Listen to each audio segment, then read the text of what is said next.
The feeling of the steering wheel in my hand still haunts me every night. The sound his body made when hit by the bumper. The silence that followed. People say I'm a monster, that nothing justifies what I did. Maybe they're right, but nobody ever asked why a 17-year-old decided to take his father's car and turn it into a weapon. Nobody ever asked what happens when you spend years being the punching bag of someone who should protect you. Nobody ever imagined what it's like to carry invisible marks that hurt more than any bruise. My name is Gus. I'm 19 now. I spent the last year and a half in a juvenile detention center for attempted murder. I was released 3 months ago, and since then I've been trying to reorganize what's left of my life. I sit in this empty park every day, watching families pass by, fathers playing with their children, and I wonder what it would be like if I had that. Many people think they know what happened. The local news painted me as a troubled teenager who tried to kill his own father out of pure rebellion. Teen runs over father after argument about car use, as if that was all there was to it, as if 17 years of terror could be summed up in a headline. I'm not here to ask for forgiveness or justify what I did. I intentionally ran over my father. I accelerated when I saw him in front of me. I didn't swerve. I didn't brake. I wanted him to feel pain. A lot of pain. I wanted him to know what it was like to have your body broken by someone who should love you. I wanted him to understand what I felt for years on end. But the story they tell you is never the complete story. Nobody knows what happened inside that house. Nobody saw the marks I hid under long-sleeved shirts even in the summer heat. Nobody heard my screams muffled by the pillow so the neighbors wouldn't wake up. Nobody felt the terror of hearing the front door opening and knowing that hell was just beginning. If you're really paying attention to me, if you can look beyond the act and want to understand what drives someone to this point of desperation, I ask you, like this video now, subscribe to the channel, hit the bell to receive all notifications, and comment where you're watching from. I need to know I'm not talking to myself, that someone is listening to this story that cost me so much to tell. Because what I'm going to reveal next, very few people know. Not the judge, not the prosecutor, not even my lawyer heard everything I'm going to tell here. And if you're already judging me, if you've already decided I'm just a violent criminal, maybe this story isn't for you. But if you believe nobody is born a monster, that we're shaped by circumstances, stay until the end. You'll understand why on that day my father's car seemed like the only possible way out. It wasn't always like this. I have memories, few and distant, of a normal childhood. My mother, Deborah, was a math teacher. My father, Richard, worked as a manager at a car dealership. We lived in a simple but comfortable house in a quiet neighborhood on the west side. I have flashes of birthdays with chocolate cake, Sunday walks in the park, my dad teaching me to ride a bike without training wheels. I remember the pride in his eyes when I learned to read before the other boys my age. My son is a genius, he would tell his friends at Sunday barbecues. And I smiled happily for having made my hero proud. Everything started to change when I was 8 years old. The dealership where my father worked closed during the economic recession. He was unemployed for 6 months before getting a job paying half his previous salary as a salesman at another car store. The frustration consumed him little by little. First came the constant complaints about money, then the arguments with my mother that became more and more frequent. The first time I saw my father hit my mother was when I was 9 years old. We were having dinner and she commented about an overdue bill. He exploded, threw the plate against the wall, and when she stood up, he slapped her so hard she fell. I was paralyzed, unable to understand what was happening. "Look what you made me do in front of the kid," he shouted as if it were her fault. That night, lying in bed, I heard my mother's muffled crying in the next room. The next day, she appeared with heavy makeup and a forced smile. "Mommy slipped yesterday. It's nothing, honey." It was the first of many lies I heard growing up. The episodes of violence became more frequent. My father drank more and more. One glass of whiskey when he got home from work turned into half a bottle. Any small frustration was reason to explode. A higher electricity bill, a meal that wasn't the way he liked it, a misinterpreted comment.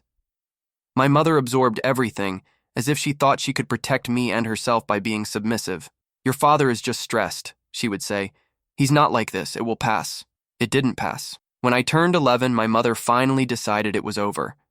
I remember her secretly packing our bags while my father was at work.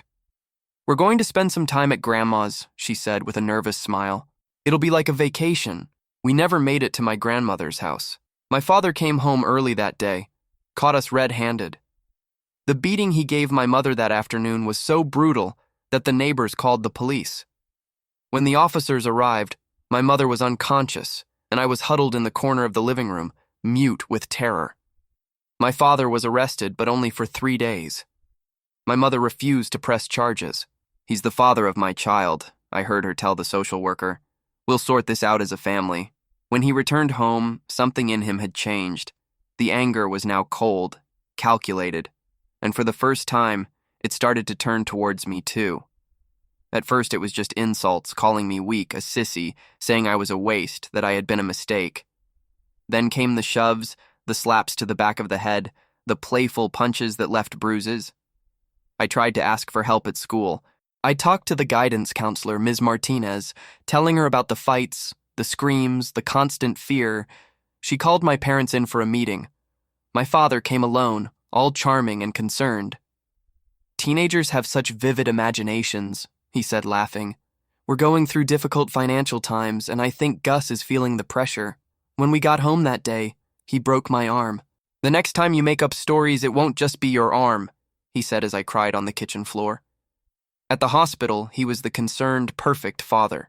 "My son is so active. He was skateboarding and fell off the stair railing.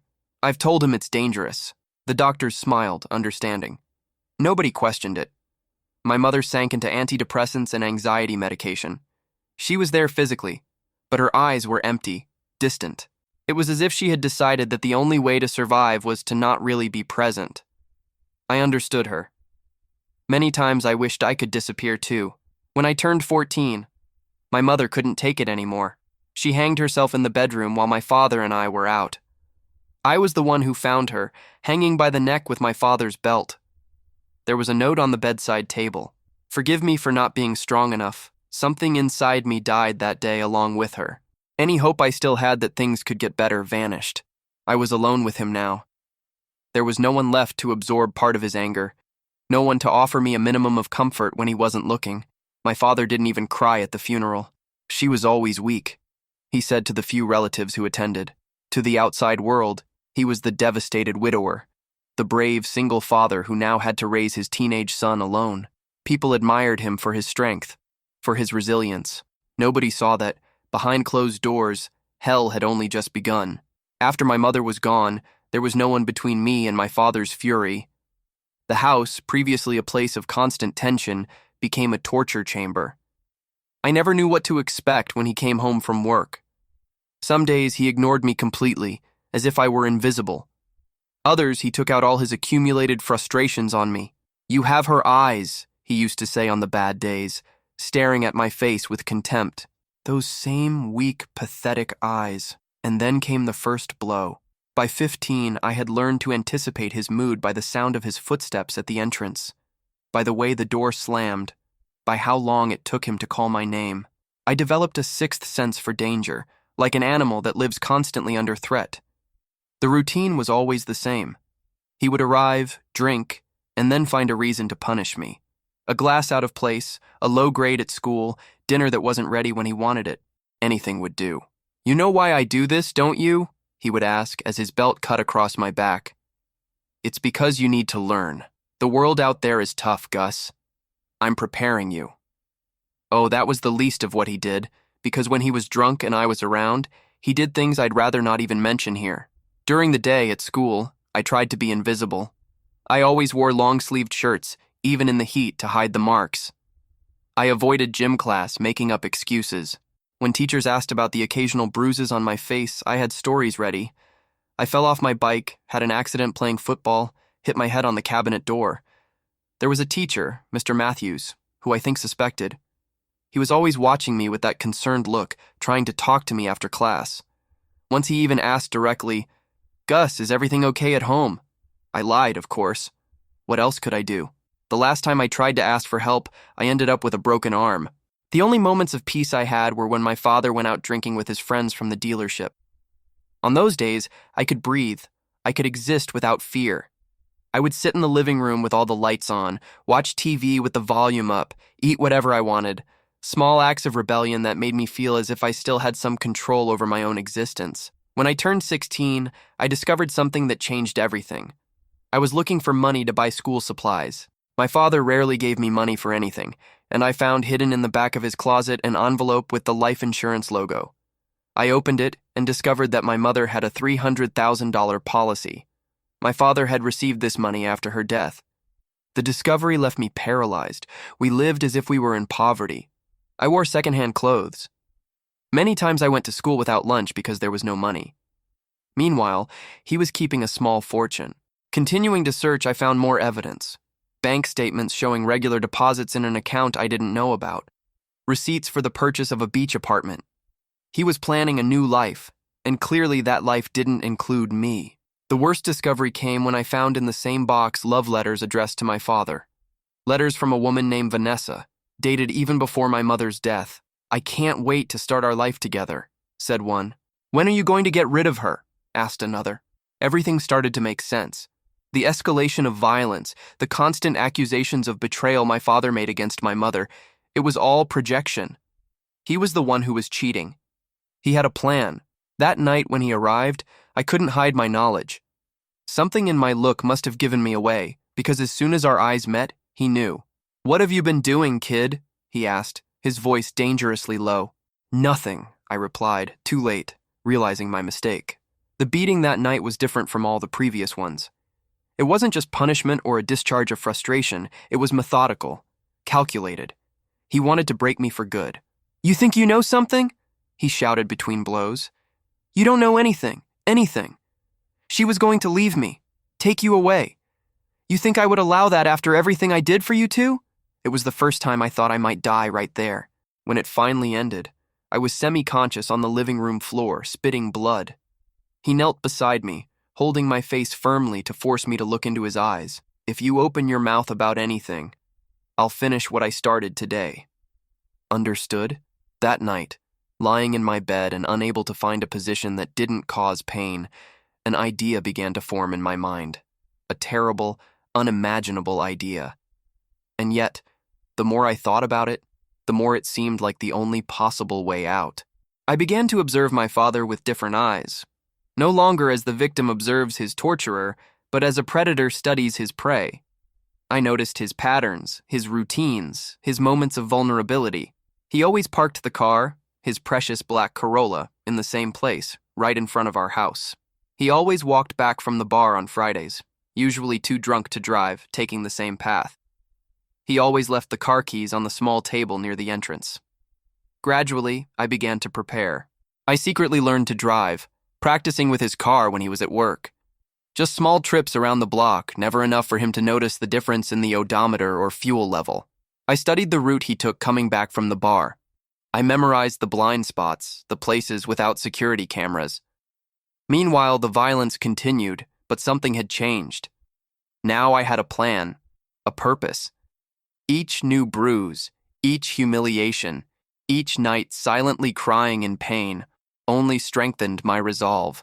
On one of those nights, as he was beating me for arriving 10 minutes late from school, something broke inside me. It wasn't anger or fear or even hatred. It was an icy clarity, a certainty that there was no turning back, that one of us would not survive much longer in that house. "You'll never be anything," he said, kicking me in the ribs as I was down. "Your mother was weak, and you're just like her." It was at that moment I knew I couldn't wait any longer. The plan I had been formulating for weeks needed to be executed immediately, because for the first time I saw in his eyes something beyond the usual anger.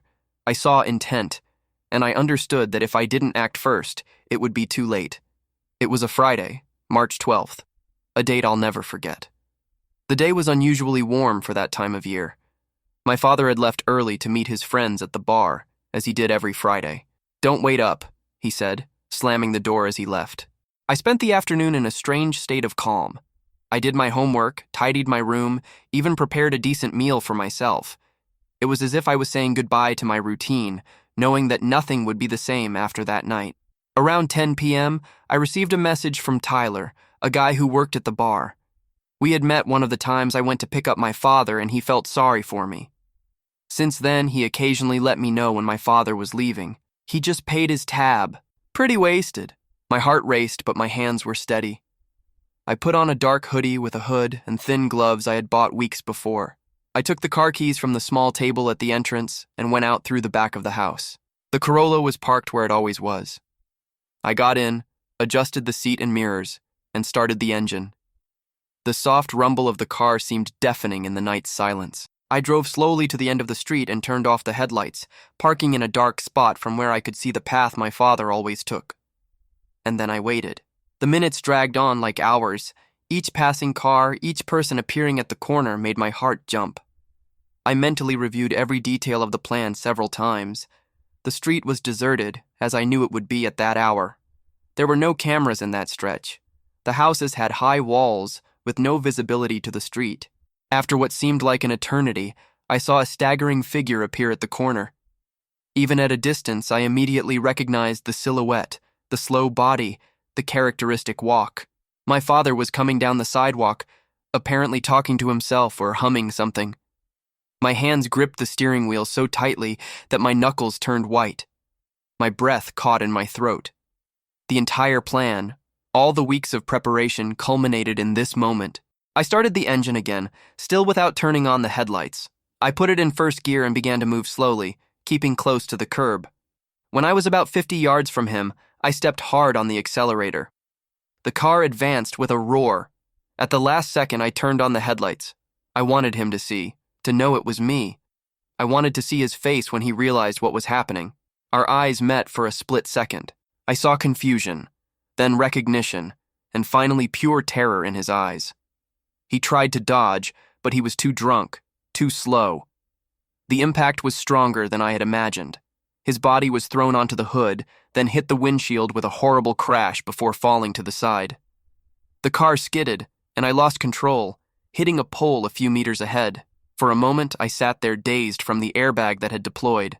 My nose was bleeding and my head was throbbing, but I was conscious enough to understand what I had just done. I got out of the car, staggering, and looked back. My father was lying in the middle of the street, motionless. I walked slowly towards him, feeling strangely disconnected, as if I were observing the scene from outside my body. He was alive, breathing with difficulty, blood trickling from the corner of his mouth, his eyes half closed.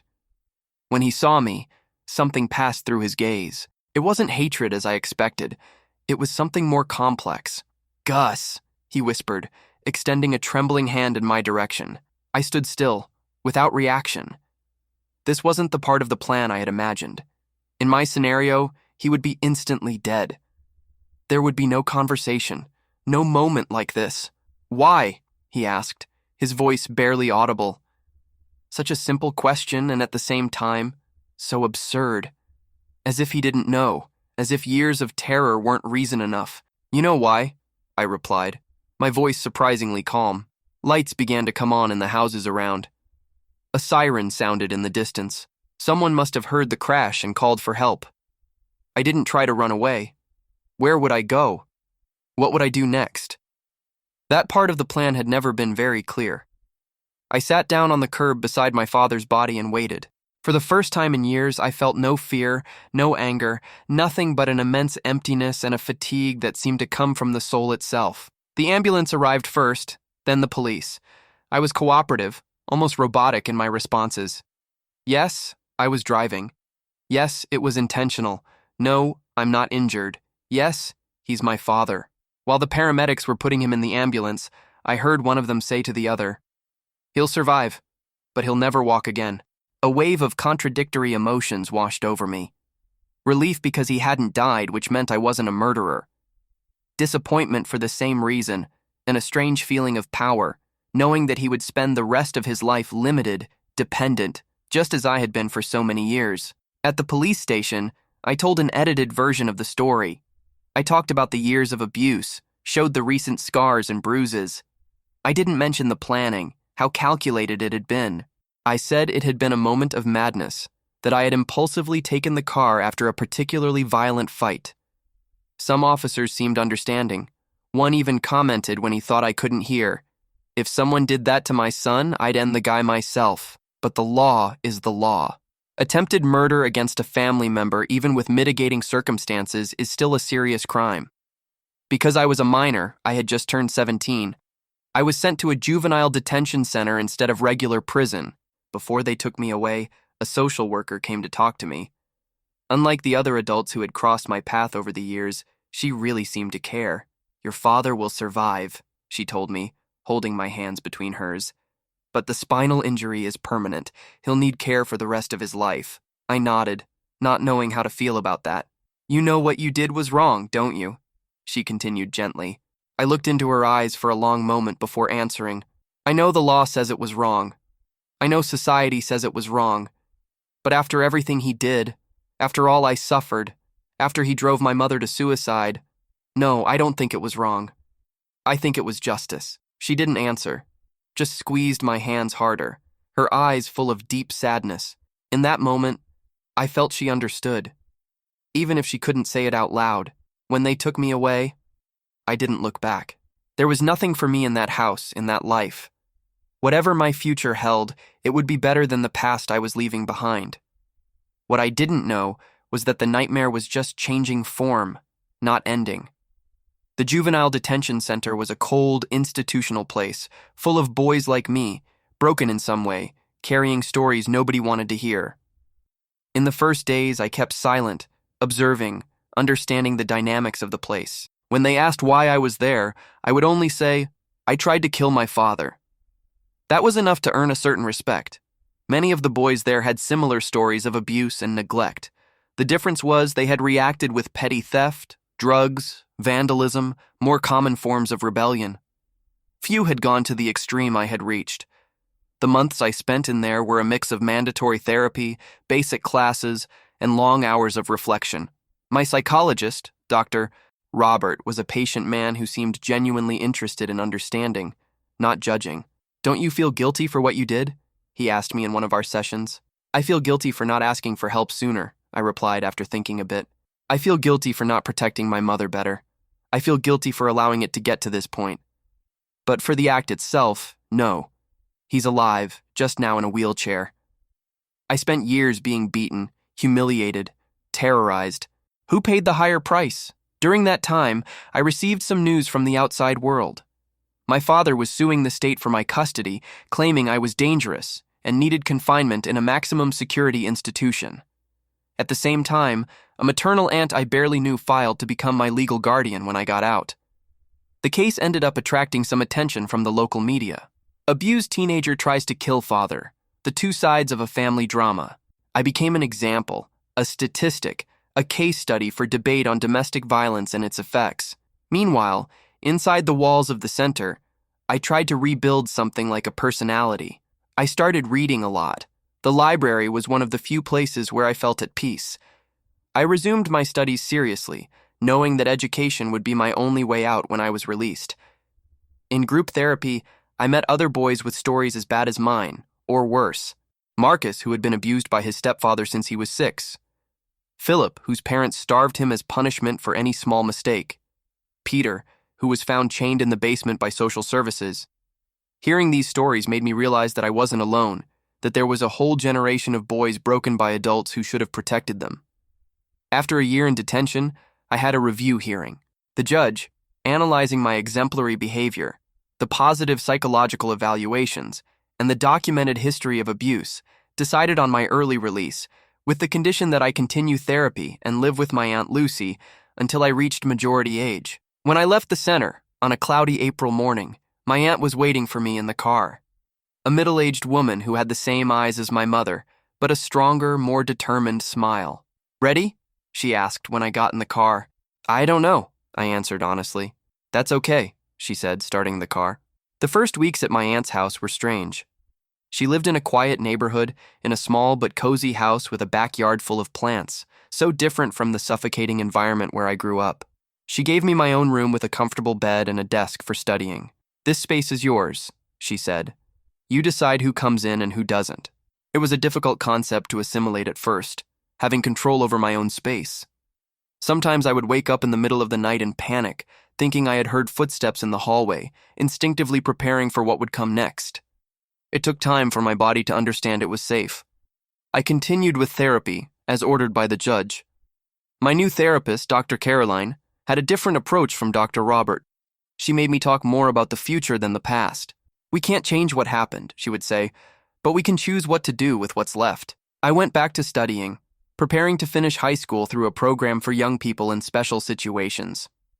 I discovered I liked mathematics and physics. There was a comforting logic in these subjects, rules that didn't change according to anyone's mood. During all this time, I received only one letter from my father. The envelope arrived 6 months after my release, addressed to my aunt's house. She handed it to me without saying anything, respecting my right to decide whether I wanted to read it or not. I kept the letter for 3 days before finally opening it. It was short, written in a shaky handwriting I barely recognized. Gus, the doctors say I'll never walk again. I'm in a rehabilitation clinic now.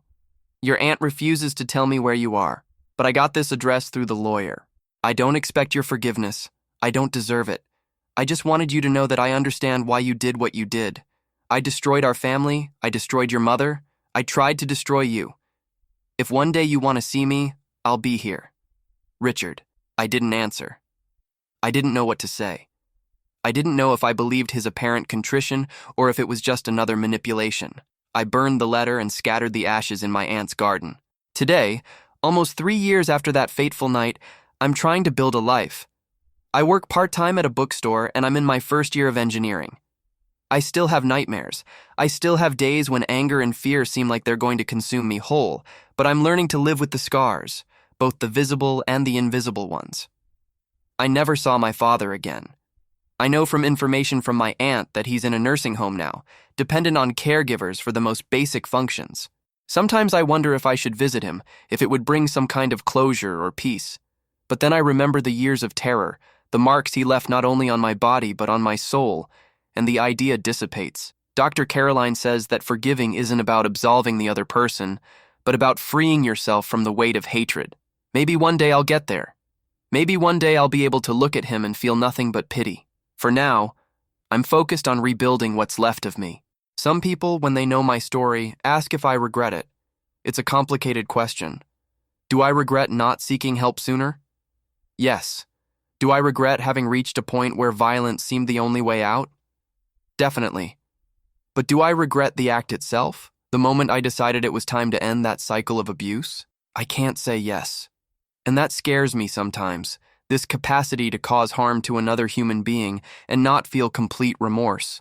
The truth is that no one comes out unscathed from a story like mine, neither the victim nor the aggressor. We are all marked in one way or another. The difference is what we do with these marks. If you've made it this far and truly understood what I went through, please like this video, subscribe to the channel, hit the bell to receive all notifications, and comment what time it is where you are now. Each comment reminds me that I'm not alone, that my story resonates with someone somewhere, and perhaps, just maybe, helps another person who is going through the same hell I went through to find the courage to ask for help before it's too late. Because that's what I learned the hard way.